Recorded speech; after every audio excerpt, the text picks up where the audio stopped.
Venise, c'est la più bella ville au monde.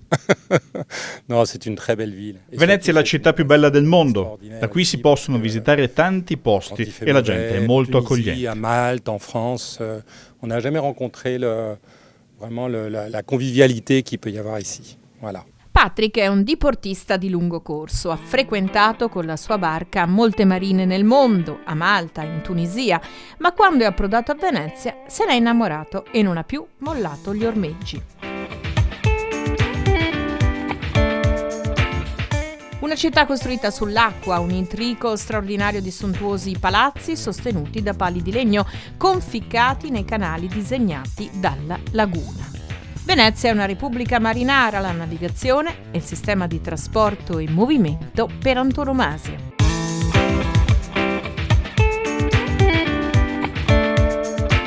L'arte navale è un'eccellenza dal 1200, l'Arsenale è stato il primo cantiere nautico industriale, i maestri d'ascia erano in grado di allestire una galea in un giorno.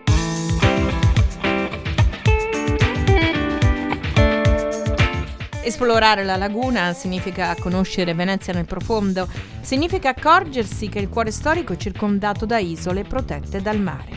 E in una di queste isole c'è la Marina della Certosa, paradiso naturale per i diportisti.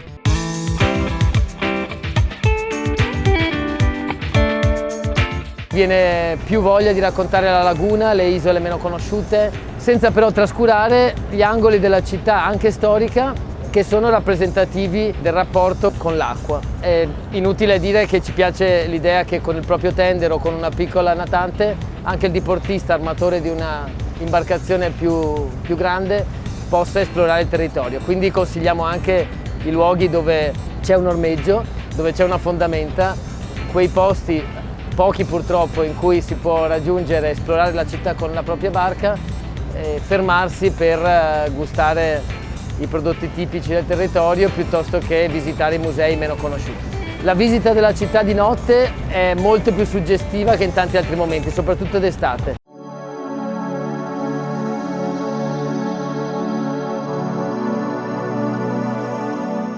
Ha ottenuto la bandiera blu ed è tra le migliori marine d'Italia.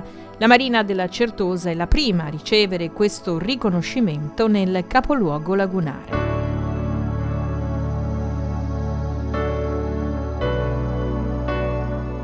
Si aggiunge ad altri porti turistici veneti.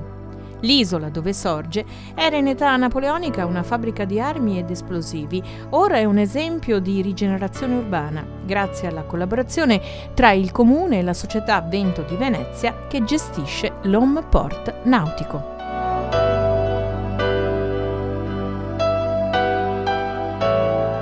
Il Marina della Certosa si può dire che non sia stato progettato a tavolino, non è un rettangolo in mezzo al mare con un frangionde in calcestruzzo.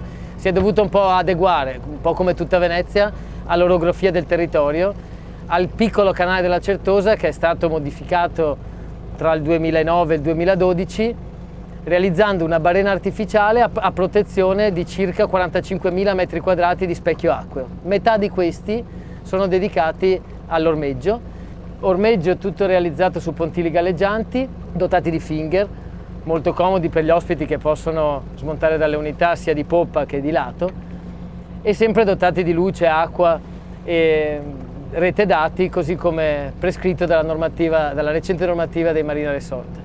Lo spirito è proprio quello di attrezzarsi per il pernotto degli ospiti e dei diportisti a bordo della propria unità, dandogli tutti i servizi di una struttura ricettiva, ma con la sicurezza e l'infrastruttura di un porto attrezzato. La fortuna è che l'isola delle Vignole, la barena artificiale e la Certosa stessa proteggono questo lungo canale di 1,5 chilometri da ogni condizione meteomarina.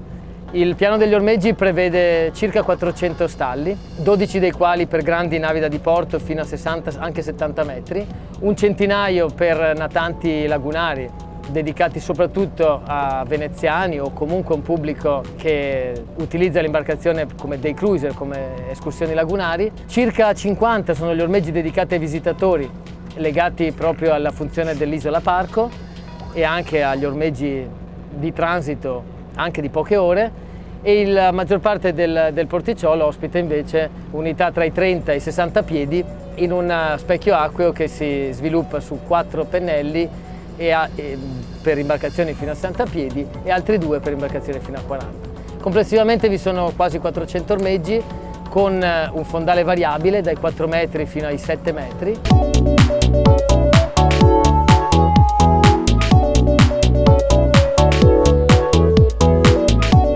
Il mare è la vera porta d'accesso alla città e la Certosa è vicinissima a Bacino San Marco.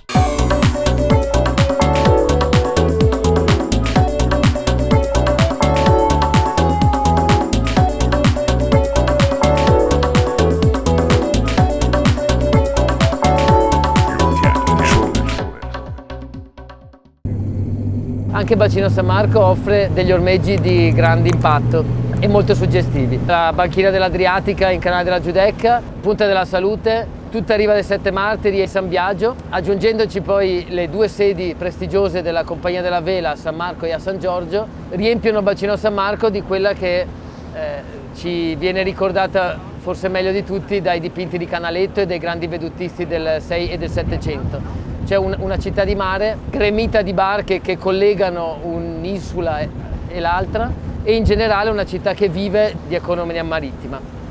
Va anche ricordato che da Bacino San Marco e proprio dagli ormeggi di San Biagio si accede al Museo Navale e che recentemente restaurato offre di nuovo una buona rassegna di quella che è la cultura marinaresca di Venezia.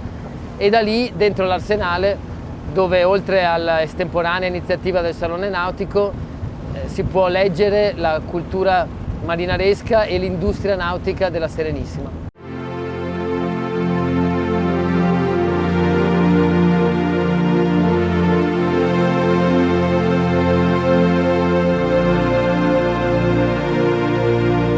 L'Arsenale, 2 torrioni che guardano il mare e indicano la forza e il carisma navale della Serenissima. L'orgoglio di una tradizione che ha reso immensa Venezia lungo le rotte del commercio che riemerge.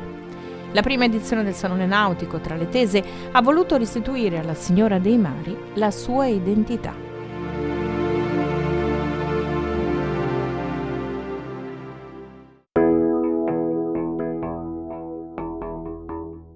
Prima di 3 edizioni già programmate, la rassegna si prefigge lo scopo di offrire un'occasione per gli operatori locali di presentare le novità della nautica, attraendo espositori da tutto il mondo, ma pure di rinverdire i fasti di una cultura marinaresca che non è solo storia, ma attualità per Venezia. E che non prescinde da un profondo connubio con l'arte del bello, dell'elegante, del raffinato, di un sentire spregiudicato e diretto, sintesi di ciò che propone la Biennale. Le gigantesche mani di Lorenzo Quinn che abbracciano il bacino sono una vela scultorea. La Biennale Arte è frequentata dai grandi collezionisti d'arte che sono persone con un certo portafoglio e che spesso possiedono una barca. Sembra strano, ma è così. Questo non vuol dire che al Salone Nautico Venezia vengano solo i ricchi o i ricchissimi. La nautica è un mondo di passioni, anzi la vera nautica è un mondo di passioni fatto di barche medie e di tanta gente che magari rinuncia alla seconda casa e si compra la barca per fare le vacanze. L'uso è un po' quello lì, ci sono dei grandi vantaggi perché per esempio le famiglie in barca stanno molto più unite, molto più vicine e ci si diverte di più. Durante il salone, accessibile al pubblico anche la parte militare.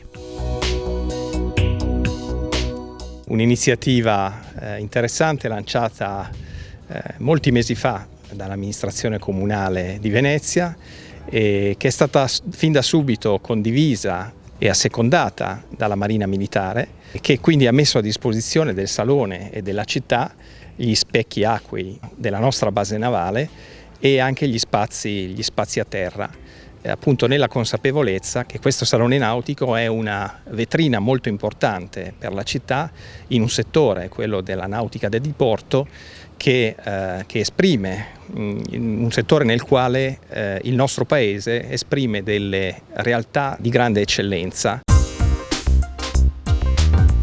L'arte navale torna a casa nel segno dell'innovazione, presentando imbarcazioni a propulsione ibrida destinate al trasporto pubblico. siamo a bordo della nostra prima barca sperimentale a trazione ibrida che, se va bene come esperimento, darà seguito poi allo sviluppo di altre 34 rimotorizzazioni dei nostri vaporetti del Canal Grande. Il vaporetto ha un generatore diesel con una potenza ridotta intorno a quella di una macchina da 2000 cm3, che però lavora sempre in regime costante, per cui non ha picchi di potenza, per cui le emissioni sono il minimo indispensabile e anche i consumi. Questo viene utilizzato per caricare e alimentare le batterie, perché la propulsione è totalmente elettrica. La barca è in grado di avere un'autonomia di circa 2 ore per navigare in totale trazione elettrica.